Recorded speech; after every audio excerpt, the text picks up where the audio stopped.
Ever sleep in a cabin that feels too crowded? Tonight, a ship's berth hides a ghastly guest.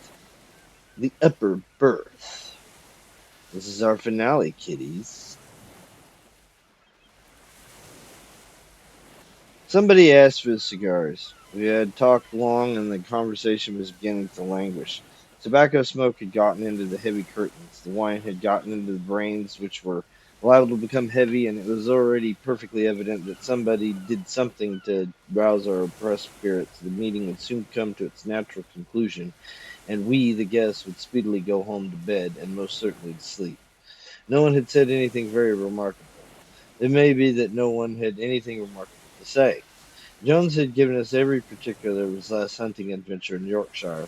Mr. Tompkins of Boston had explained at elaborate length those working principles by the due and careful maintenance of which the Addison, Topeka, and Santa Fe Railroad were not extended into its territory, increasing its departmental influence, and transported livestock without starving them to death for the day of actual delivery, but also had for years succeeded in deceiving those passengers who bought its tickets into the fallacious belief that the corporation aforesaid was really able to transport human life without destroying it. Signor Tombola had endeavored to persuade us, by arguments which we took no trouble to oppose, that the unity of this country in no way resembled the average modern torpedo, carefully planned, constructed with all the skill of the greatest European arsenals, but when constructed destined to be directed by feeble hands of the region where it must undoubtedly explode, unseen, unfeared, and unheard, into the illimitable wastes of political chaos. It's unnecessary to go into further details. The conversation had assumed proportions which would have bored Prometheus on his rock, which would have driven Tantalus to distraction, and which would have impelled Ixion to seek relaxation in the simple but instructive dialogues of Herr Elendorf, rather than submit to the greater evil of listening to our talk. We had sat at table for hours, we were bored, we were tired, and nobody showed signs of moving. Somebody called for cigars. We all instinctively looked towards the speaker. Brisbane was a man of 35 years of age, and remarkably for those gifts which chiefly attract the attention of men, he was a strong man. The external proportions of his figure presented nothing extraordinary to the common eye, though his size was above the average. He was a little over 6 feet in height, and moderately broad in the shoulder. He did not appear to be stout, but on the other hand, he was certain not thin. His small head was supported by a strong and sinewy neck. His broad, muscular hands appeared to possess peculiar skill in breaking walnuts without the assistance of the ordinary cracker, and seeing him in profile, one could not help remarking the extraordinary breadth of his sleeves, and the unusual thickness of his chest. He was one of those men who commonly spoke of men as being deceptive. That is to say, though he looked as exceedingly strong, he was in reality very much stronger than he looked. Of his features I need say little. His head is small, his hair is thin, his eyes are blue, his nose is large, he has a small mustache and a square jaw. Everyone knows Brisbane, and when he asked for a cigar, everyone looked at him. It's a very singular thing, said Brisbane. Everyone stopped talking. Brisbane's voice was not loud, but possessed a peculiar quality of penetrating general conversation and cutting it like a knife. Everyone listened. Brisbane, perceiving that he had attracted their general attention, lit his cigar with equanimity. It's very singular, that thing about ghosts. People are always asking whether anybody has seen a ghost. I have. Bosh, what, you? You don't mean to say, Brisbane. Well, for a man of his intelligence. A chorus of exclamations greeted Brisbane's remarkable statement. Everyone called for cigars, and Stubbs, the butler, suddenly appeared from the depths of nowhere with a fresh bottle of dry champagne. The situation was saved. Brisbane was going to tell a story. I'm an old sailor, said Brisbane. As I've had to cross the Atlantic pretty often, I have my favorites. Most men have their favorites. I've seen a man wait in Broadway bar for 3/4 of an hour for a particular car which he liked. I believe the barkeeper made at least 1/3 of his living by that man's preference. I have a habit of waiting for certain ships when I'm obliged to cross that duck pond. It may be prejudice, but I never cheated out of a good passage but once in my life. I remember it very well. It was a warm morning in June, and custom house officials who were hanging about waiting for a steamer, already on her way up from the quarantine, presented a peculiar, hazy, and thoughtful appearance. I had not much luggage. I never have. I mingled with the crowd of passengers, porters, and officious individuals in blue coats and brass buttons, who seemed to spring up like mushrooms from the deck of a moored steamer to obtrude their unnecessary services upon the independent passenger. I have often noticed with a certain interest the spontaneous evolution of these fellows. They are not there when you arrive. 5 minutes after the pilot has called, "Go ahead," they, or at least their blue coats and brass buttons, have disappeared from deck and gangway as completely as though they consigned to that locker which traditional unanimously describes as Davy Jones. But at the moment of starting, there they are, clean shaven, blue coated, and ravenous for fees. Hastened on board. Chaka was one of my favorite ships. I say was because she informatically no longer is. I cannot conceive of any inducement which can entice me to make another voyage in her. Yes, I know what you're going to say. She is uncommonly clean in the run aft. She has enough bluffing off in the bows to keep her dry, and the lower berths are most of them double. She has a lot of advantages, but I won't cross in her again. Excuse the digression. I got on board. I hailed the steward, whose red nose and redder whiskers were equally familiar to me. 105, lower berth, said I, in a businesslike tone peculiar to men who think no more of crossing the Atlantic than taking a whiskey cocktail at downtown Delamico's. The steward took my portmanteau, greatcoat, and rug. I shall never forget the expression on his face. Not that he turned pale. It is maintained by the most eminent divines that even miracles cannot change the course of nature. I had no hesitation in saying that he did not turn pale, but from his expression I judged that he was either about to shed tears, to sneeze, or to drop my portmanteau. As the latter contained 2 bottles of particularly fine old sherry presented to me for my voyage by my old friend Smigson Van Pickens, I felt extremely nervous, but the steward did none of these things. "Well, damn," he said in a low voice, and led the way. I suppose my Hermans, as he led me to lower regions, had had a little grog, but I said nothing, and followed him. 105 was on the port side, well aft. There was nothing remarkable about the stateroom. The lower berth, like most of those upon the Kamchatka, was double. There was plenty of room. There was a usual washing apparatus, calculated to convey an idea of luxury to the mind of a North American Indian. There was usual inefficient racks of brown wood, in which it's more easy to hang a large-sized umbrella than the common toothbrush of commerce. Upon the uninviting mattresses were carefully folded together those blankets which a great modern humorist has aptly compared to cold buckwheat cakes. The question of towels was left entirely to the imagination. The glass decanters was filled with a transparent liquid faintly tinged with brown, but from which an odor less faint but not more pleasing ascended to the nostrils, like a far-off seasick reminiscent of oiled machinery. The sad-colored curtains half closed the upper berth. The hazy June daylight shed a faint illumination on the desolate little scene. Ugh, how I hate that stateroom. The steward deposited my traps and looked at me as though he wanted to get away, probably in search of more passengers and more fees. It's always a good plan to start in favor with those functionaries, and I accordingly gave him certain coins here and there. "I'll try and make you comfortable as I can," he remarked, and he put the coins in his pocket. Nevertheless, there was a doubtful intonation in his voice which surprised me. Possibly his scale of fees had gone up, and he was not satisfied, but on the whole I was inclined to think that, as he himself would have expressed it, he was "the better for a glass." I was wrong, however, and did the man injustice. Nothing especially worthy of mention occurred during that day. We left the pier punctually, and it was very pleasant to be fairly under way, for the weather was warm and sultry, and the motion of the steamer produced a refreshing breeze. Everyone knows what the first day at sea is like. People pace the decks and stare at each other, and occasionally meet acquaintances whom they did not know to be on board. There's the usual uncertainty as to whether the food will be good, bad, or indifferent until the first 2 meals have put the matter beyond a doubt. There is the usual uncertainty about the weather until the ship is fairly off Fire Island. The tables are crowded at first and then suddenly thin. Pale-faced people spring from their seats and precipitate themselves towards the door, and each old sailor breathes more freely as his seasick neighbor rushes from his side, leaving them plenty of elbow room and unlimited command over the mustard. On one passage across the Atlantic is very much like another, and we who cross very often do not make the voyage for the sake of novelty. Whales and icebergs are indeed always objects of interest, but after all, one whale is very much like another whale, and one rarely sees an iceberg at close quarters. To the majority of us, the delightful moment of the day on board an ocean steamer was when we had taken our last turn on deck, having smoked our last cigar, and having succeeded in tiring ourselves, feel at liberty to turn in with a clear conscience. On that first night of the voyage, I felt particularly lazy and went to bed in 105 rather earlier than I do. As I turned in, I was amazed to see that I have a companion. A portmanteau, very much like my own, lay in the opposite corner, and the upper berth had been deposited a neatly folded rug with a stick and umbrella. I had hoped to be alone, and I was disappointed, but I wondered who my roommate was to be, and I determined to have a look at him.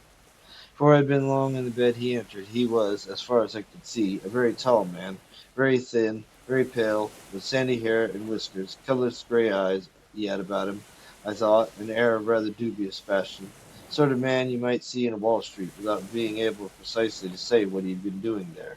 The sort of man who frequents the Cafe Anglais, who always seems to be alone and drinks champagne. You might meet him on a race course, but he would never appear to be doing anything there either.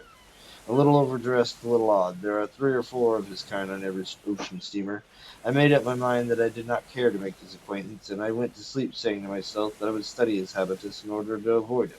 If he rose early, I would rise late. If he went to bed late, I would go to bed early. I did not care to know him. If you once know of people of that kind, they're always turning up. Poor fellow. I did not take the trouble to come to so many decisions about him, for I never saw him again after the first night in 105. I was sleeping soundly when I suddenly waked by a loud noise. To judge from the sound, my roommate must have sprung with a single leap from the upper berth to the floor. I heard him fumbling with the latch and bolt of the door, which opened immediately, and then I heard his footsteps as he ran at full speed down the passage, leaving the door open behind him. The ship was rolling a little, and I expected to hear him stumble or fall, but he ran as though he was running for his life. The door swung on its hinges with the motion of the vessel, and the sound annoyed me. I got up and shut it, and groped my way back to my berth in the darkness. I went to sleep again, but I have no idea how long I slept.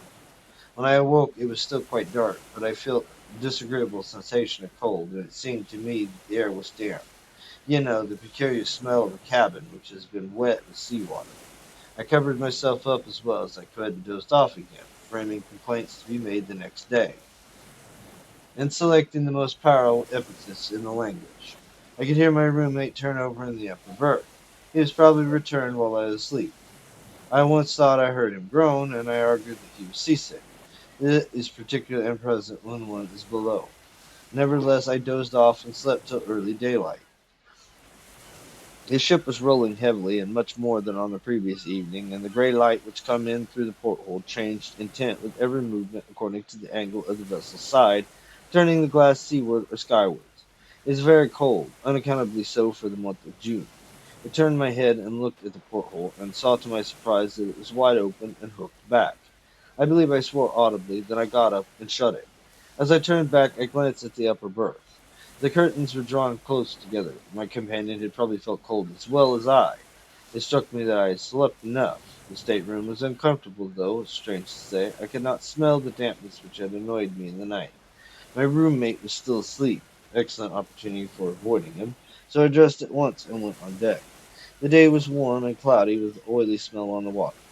It was 7 o'clock as I came out, much later than I had imagined. I came across the doctor, who was taking his first sniff of the morning air. He was a young man from the west of Ireland, a tremendous fellow, with black hair and blue eyes, already inclined to be stout. He had a happy-go-lucky, healthy look about him, which was rather attractive. "Fine morning," I remarked by way of introduction. "Well," he said, eyeing me with an air of ready interest, "it's a fine morning, and not a fine morning I don't think of much of a morning." "Well, no, it's not so very fine," said I. "It's just what I call fugly weather," replied the doctor. "It's a very cold night, I thought," I remarked. However, when I looked about, I found that the porthole was wide open. I had not noticed it when I went to bed, and the stateroom was damp, too. "Damp," said he. "Whereabouts are you?" 105. To my surprise, the doctor started visibly and stared at me. "What's the matter?" "Oh, nothing. Only everybody has complained of that stateroom for the last 3 trips. I shall complain too. It has certainly not been properly aired. It is a shame. I don't believe it can be helped. I believe there is something. Well, it is not my business to frighten passengers. You need not be afraid of frightening me. I can stand any amount of damp. If I should get a bad cold, I will come to you." I offered the doctor a cigar, which he took and examined very critically. It is not so much the damp. However, I dare say you will get on very well. Have you a roommate? Yes, a deuce of a fellow who bolts out in the middle of the night and leaves the door open. Again the doctor glanced curiously at me, then he lit the cigar and looked grave. Did he come back? He asked presently. Yes, I was asleep, but I waked up and he heard him moving. Then I felt cold and went to sleep again. This morning I found the porthole open.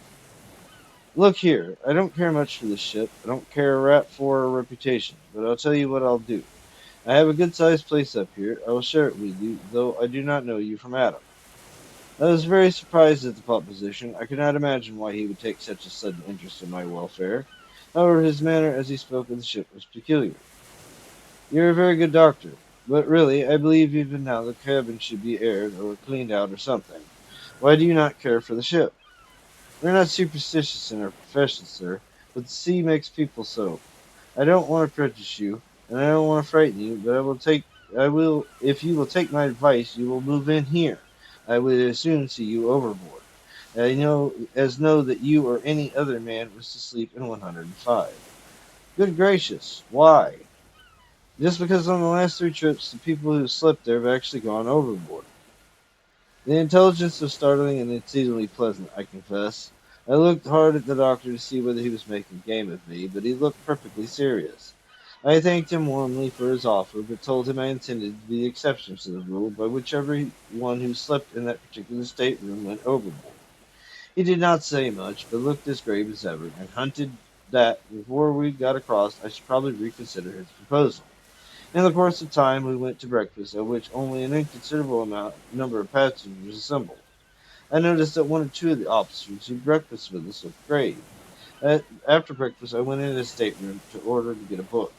The curtains of the upper berth were still closely drawn. Not a word was to be heard. My roommate was probably still asleep. As I came out, I met the steward, whose business it was to look after me. He whispered that the captain wanted to see me, and then scuttled away down the passage, as if very anxious to avoid any questions. I went towards the captain's cabin and found him waiting for me. Sir, I want to ask a favor of you. I answered that I'd do anything to oblige him. Your roommate has disappeared. He is known to have turned in early last night. Did you notice anything extraordinary in his manner? The question coming as it did, in exact confirmation of the fears the doctor had expressed half an hour earlier, staggered me. You don't mean to say he's gone overboard? I fear he has. This is a most extraordinary thing. Why? He's the fourth, then? I answered another question from the captain. I explained without mentioning the doctor that I had heard the story concerning 105. He seemed very much annoyed at hearing that I knew of it. I told him what had occurred in the night. What you say coincides with almost exactly what was told me by the roommates of two of the other three. They bolt out of bed and run down the passage. Two of them were seen to go overboard by the watch. We stopped and lowered boats, but they were not found. Nobody, however, saw or heard the man who was lost last night, if he is really lost.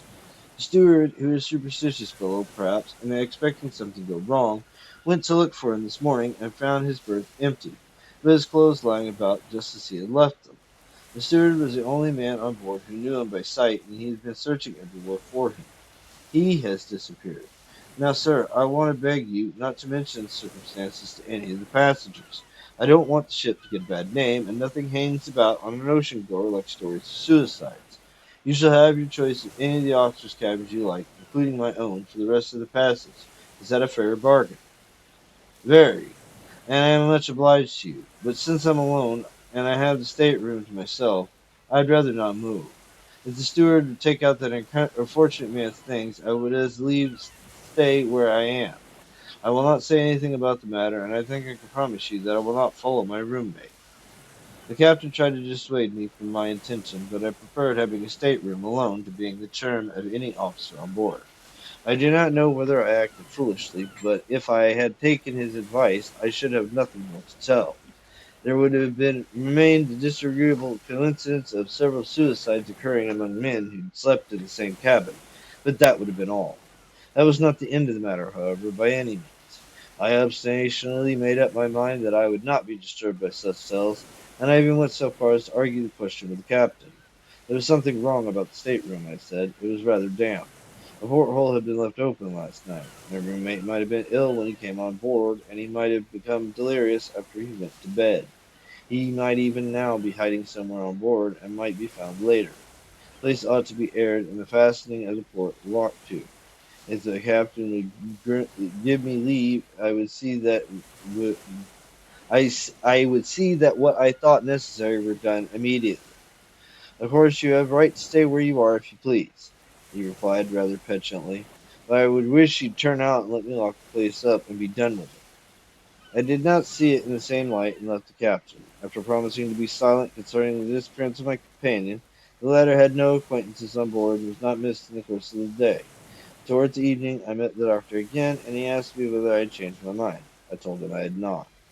Then you will before long, he said very gravely. We played waltz in the evening, and I went to bed late. I will confess now that I felt a disagreeable sensation when I entered my stateroom. I could not help thinking of the tall man I had seen on the previous night, who was now dead, drowned, tossing around in a long swell 200 or 300 miles astern. His face rose very distinctly before me as I undressed, and even went so far as to draw back the curtains of the upper berth, as though to persuade myself that he was actually gone. I also bolted the door of the stateroom. Suddenly I became aware that the porthole was open and fastened back. This was more than I could stand. I hastily threw on my dressing gown and went in search of Robert, the steward of my passage. I was very angry, I remember, and when I found him, I dragged him roughly to the door of 105 and pushed him towards the open porthole. What the deuce do you mean, you scoundrel, by leaving that port open every night? Don't you know that it's against regulations? Don't you know that if the ship heeled and the water began to come in, that 10 men could not shut it? I will report you to the captain, you blackguard, for endangering the ship. I was exceedingly wroth. The man trembled and turned pale, and then began to shut the round glass plate with the heavy brass fittings. Why don't you answer me? If you please, sir. There's nobody on board as I could keep or post shut at night. You can try it yourself, sir. I ain't going to stop any longer on board of this vessel, sir. I ain't indeed. But if I was you, sir, I'd just clear out and go to sleep with the surgeon or something. I would. Look here, sir. Is that fastened what you would call fastened or not, sir? Try it, sir. See if it will move a hitch. I tried the port and found it perfectly tight. Well, sir, continued Robert, I wager my reputation as the A1 steward. That is, an hour will be open again. Fasten back too, sir. That's the hotful thing. Fasten back.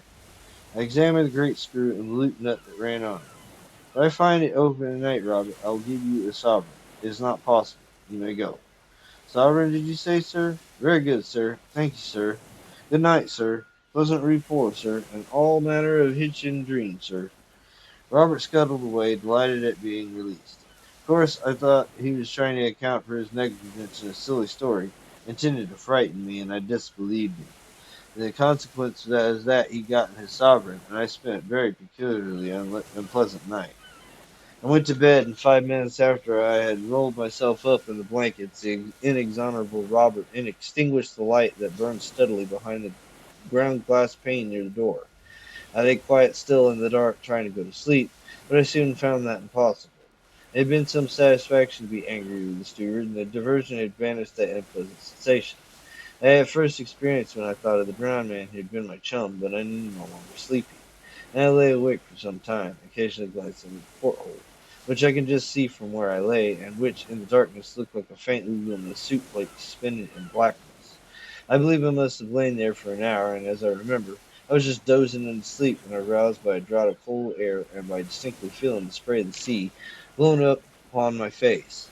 I started to my feet, and not having allowed in the dark for motion of the ship, I was instantly thrown violently across the stateroom upon the couch which was placed beneath the porthole. I recovered myself immediately, however, and climbed upon my knees. The porthole was again wide open and fastened back. Now these things are facts. I was wide awake when I got up, and I had certainly been waked by the fall that I had been dozing. Moreover, I bruised my elbows and knees badly, and the bruises were there on the following morning to testify to the fact. If I myself had doubted it. The porthole was wide open and fastened back, a thing so unaccountable that I remember very well feeling astonishment rather than fear when I discovered it. I at once closed the plate again and screwed down the loop nut with all my strength. It was very dark in the stateroom. I reflected that the port had certainly been opened within an hour after Robert had first shut it in my presence, and I had determined to watch it and see whether it would open again. Those brass fittings were very heavy and by no means easy to move. I could not believe the clump had been turned by the shaking of the screw. I stood peering out through the thick glass at the alternate white and gray streaks of the sea that foamed beneath the ship's side. I must have remained there for a quarter of an hour. Suddenly, as I stood, I distinctly heard something moving behind me in one of the berths, and a moment afterwards, just as I turned instinctively to look, though I could, of course, see nothing in the darkness, a very faint growl. I sprang across the stateroom and tore the curtains of the upper berth aside, thrusting in my hands to discover that there was no one there. There was someone. I remember that sensation as I put my hands forward was as though I were plunging them into the air of a damp cellar, and from behind the curtains came a gust of wind that smelled horribly of stagnant seawater. I laid hold of something that had the shape of a man's arm, but was smooth and wet and icy cold. But suddenly, as I pulled, the creature sprang violently forward against me, a clammy, oozy mass, as it seemed to me, heavy and wet, yet endowed with a sort of supernatural strength.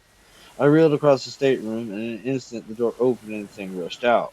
I had not time to be frightened, and quickly recovering myself, I sprang through the door and gave chase at the top of my speed, but I was too late. 10 yards before me I could see, I am sure I saw it, a dark shadow moving in the dimly lighted passage, quickly as the shadow of a fast horse thrown before a dog cart by the lamp of a dark night. But in a moment it had disappeared. I found myself holding on to the polished rail that ran along the bulkhead where the passage turned towards the companion. My hair stood on end, and the cold perspiration rolled down my face. I'm not ashamed of it in the least. I was very badly frightened. Still, I doubted my senses.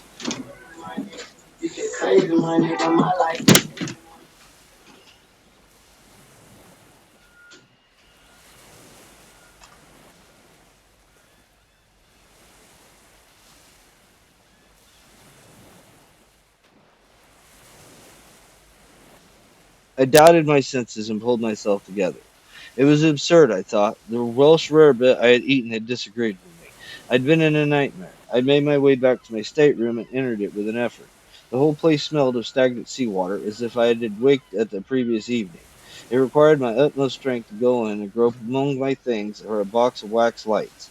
As I lighted a railway reading lantern, which I always carry in case I wanted to read after the lamps are out, I perceived that the porthole was again open, and a sort of creeping horror began to take possession of me, which I'd never felt before, nor wish to feel again. But I got a light and proceeded to examine the upper berth, expecting to find it drenched with sea water. But I was disappointed. The bed had been slept in, and the smell of the sea was strong, but the bedding was dry as a bone. I fancied that Robert had not the courage to make the bed after the accident of the previous night. It had been all a hideous dream. I drew the curtains back as far as I could and examined the place very carefully. It was perfectly dry, but the porthole was open again. With a sort of dull bewilderment of horror, I closed it and screwed it down, thrusting my heavy stick through the brass loop, wrenching it with all my might till the thick metal began to bend under the stick through the brass loop, wrenching it with all my might till the thick metal began to bend under the pressure. Then I hooked my reading lantern onto the red velvet at the head of the couch and sat down to recover my senses if I could. I sat there all night, unable to think of rest, hardly able to think at all. But the bolt hole remained closed, and I did not believe it would now open again without the application of a considerable force. The morning dawned at last, and I dressed myself slowly, thinking all over that happened in the night. It was a beautiful day, and I went on deck, glad to get out in the early, pure sunshine, and to smell the breeze from the blue water, so different from the noisome, stagnant odor from my stateroom. Instinctively I turned aft, towards the surgeon's cabin. There he stood with a pipe in his mouth, taking his morning airing precisely as the preceding day. "Good morning," he said quietly, but he looked at me with evident curiosity. "Doctor, you were quite right. There is something wrong about that place. I thought you'd change your mind. You have had a bad night, eh? Shall I make pick me up? I have a capital recipe." "No, thanks, but I would like you to tell what happened."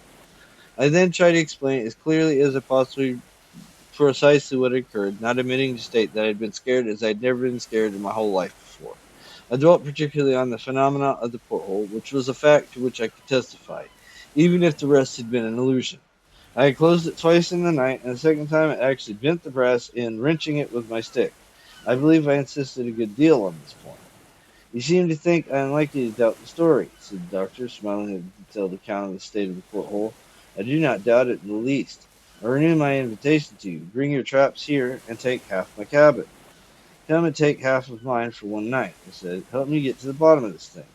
You will get to the bottom of something else if you try. What? The bottom of the sea. I'm going to leave the ship. It is not canny. Then you will not help me find out. Not I. It is my business to keep my wits about me, not go fiddling about with ghosts and things.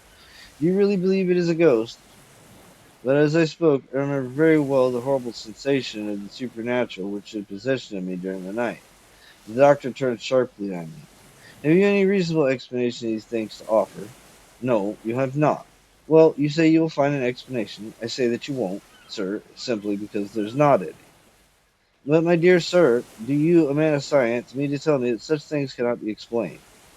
I do, and as they could, I would not be concerned in the explanation. I did not care to spend another night alone in the stateroom, and yet I was obstinately determined to get at the root of the disturbances. I did not believe there are many men who would have slept there alone. After passing two such nights, I made up my mind to try it. But I could not get anyone to share a watch with me. The doctor was evidently not inclined for such an experiment. He said he was a surgeon, and in that case my accident occurred on board, he must always be in readiness. He could not afford to have his nerves unsettled. Perhaps he was quite right, but I am inclined to think that his precaution was prompted by his inclination. On inquiry, he informed me that there was no one on board who would likely to join me in my investigations, and after a little more conversation, I left him. A little later, I met the captain and told him my story. I said that if no one would spend the night with me, I would ask to leave the light burning all night, and as I would try it alone. Look here, I will tell you what I will do. I will share you the watch myself. We will see what happens. It is my belief that we can find out between us. There may be some fellow skulking on board who steals a passage by frightening the passengers. It's just possible there may be something queer in the carpentering of that berth. I said that second suggested taking the ship's carpenter below and examining the place, but I was overjoyed at the captain's offer to spend the night with me. He accordingly sent for the workmen and ordered them to do anything I required. We went below at once, had all the bedding cleared out of the upper berth, and we examined the place thoroughly to see if there's any board loose anywhere, or a panel which could be opened or pushed aside. We tried the planks everywhere, tapped the flooring, unscrewed the fittings of the lower berth, and took it to pieces. In short, there was not a square inch of the stateroom which was not searched and tested. Everything was in perfect order, and we put everything back in its place. As we were finishing our work, Robert came to the door and looked in. "Well, sir, you find anything, sir?" he asked with a ghastly grin. "You're right about the porthole, Robert," I said, and gave him the promised sovereign. The carpenter did his work silently and skillfully, following my directions. When he had done, he had spoke. "I'm a plain man, sir, but it's my belief you'd better just turn out your things and let me run half a dozen 4-inch screws through the door of this cabin. There's no good never come out of this cabin yet, sir, and that's all about it. There've been 4 lives lost out here to my own remembrance, and that's in 4 trips. Better give it up, sir, better give it up." "I'll try for one more night," I said. "Better give it up, sir. Better give it up. It's precisely bad job," repeated the workman, putting his tools in his bag and leaving the cabin.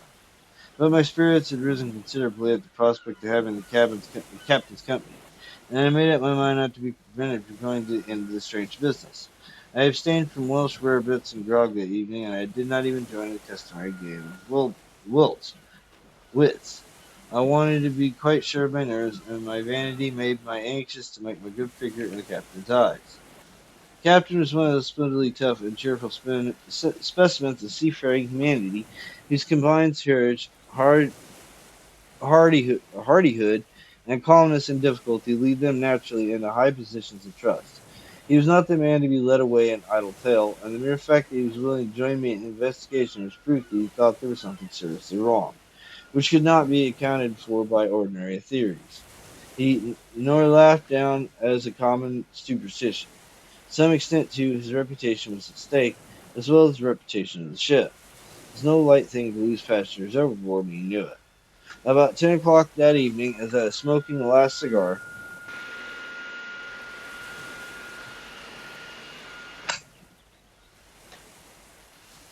He came up to me and drew me aside from the beat of the other passengers who were patrolling the deck in the warm darkness.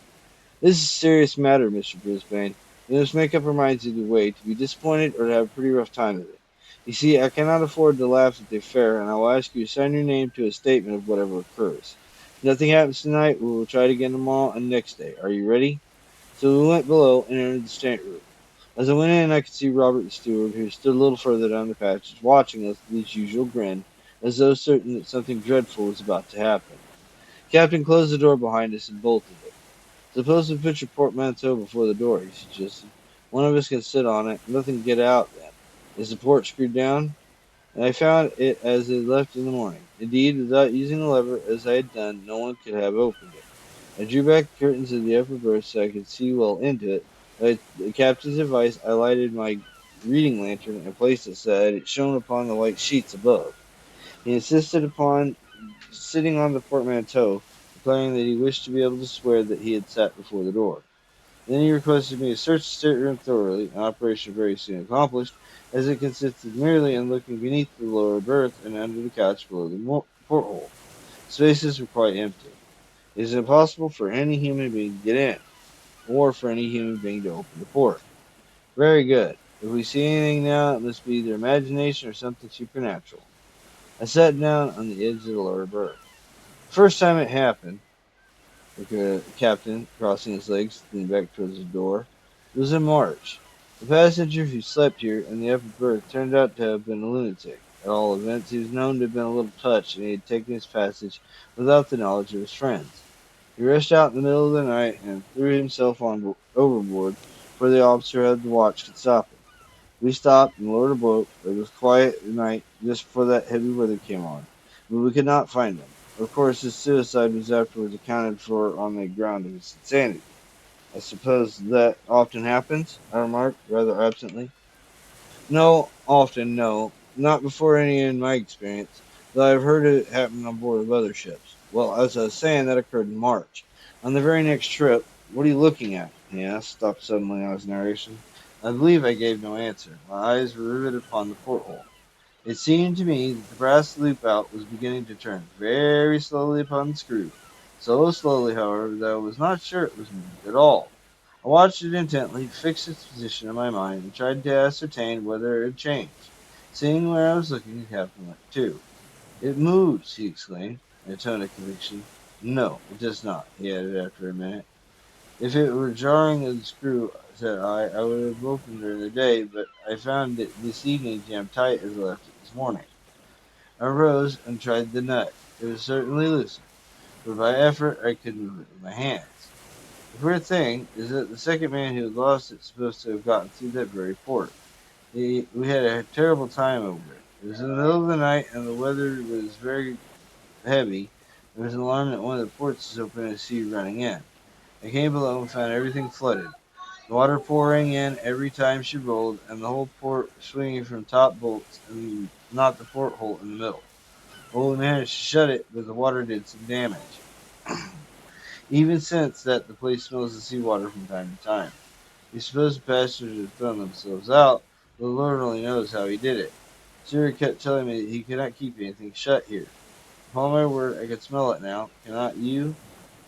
"Yes, distinctly," I said, and I shuddered at the same odor of stagnant seawater grow stronger in the cabin. "Now, to smell like this, the place must be damp," I continued. "And yet, when I examined it with the carpenter this morning, everything was perfectly dry. It was almost extraordinarily hollow." My reading lantern, which had been placed in the upper berth, was suddenly extinguished. There was still a good deal of light from the pane of ground glass near the door, behind which loomed the regulation lamp. The ship rolled heavy, and the curtain of the upper berth swung far out into the stateroom and back again. I rose quickly from my seat on the edge of the bed, and the captain at the same moment started to his feet with a loud cry of surprise. I had turned with the intention of taking down the lantern and examine it, when I heard his exclamation, and immediately afterwards his call for help. I sprang toward him. He was wrestling with all his might with the brass loop of the port. It seemed to turn against his hands in spite of all his efforts. I caught up my cane, heavy oak stick I always used to carry, and thrust it through the ring and bore on it with all my strength. But the strong wood snapped suddenly, and I fell upon the couch. When I rose again, the port was wide open, and the captain was standing with his back against the door, pale to the lips. "There's something in the berth," he cried, in a strange voice. His eyes almost started from his head. "Hold the door while I look. It shall not escape us, whatever it is." But instead of taking its place, I sprang upon the lower bed and seized something which lay in the upper berth. It was something ghostly, horrible beyond words, and moved in my grip. It was like the body of a man long drowned, and yet it moved, and had the strength of 10 men living. But I gripped it with all my might, the slippery, oozy, horrible thing. The dead white eyes seemed to stare at me out of the dusk. The putrid odor of rank sea water was about it, and its shiny hair hung in foul, wet curls over its dead face. I wrestled with the dead thing. It thrust itself upon me and forced me back and nearly broke my arms. It wound its corpse's arms around my neck, leaving living dead, and it overpowered me so that I at last cried out loud and fell and left my hold. As I fell, the thing sprang across me and seemed to throw itself upon the captain. When I saw him on his feet, his face was white and his lips set. Seeing me, he struck a violent blow at the dead being, and then he too fell forward upon his face with an immaculate cry of horror. The thing paused an instant, seeming to hover over his prostrate body, and I could have screamed again for very fright, but I had no voice left. The thing vanished suddenly, and it seemed to my disturbed senses that it made its exit through the open port, though how that was possible, considering the smallness of the aperture, was more than anyone could tell. I lay a long time on the floor, and the captain lay beside me. At last I partially recovered my senses and moved, and instantly knew that my arm was broken, a small bone of the left forearm near the wrist. I got upon my feet somehow, and with my remaining hand I tried to raise the captain. He groaned and moved, and at last came to himself. He was not hurt, but seemingly badly stunned. "Well, do you want to hear any more?" "There's nothing more. That's the end of my story." The carpenter carried out his scheme of running half a dozen 4-inch screws through the door of 105, and if you ever take a passage in the Comptata, you may ask for a berth in that stateroom. You will be told that it's engaged. Yes, it's engaged by that dead thing. I finished the trip in the surgeon's cabin. He doctored my broken arm and advised me not to fiddle about with ghosts and things any more. The captain was very silent and never sailed again on that ship, though it's still running. I will not sail on her either. It was a very disagreeable experience, and I was very badly frightened, which is a thing I do not like. That is all. That is how I saw a ghost. If it was a ghost, it was dead anyhow.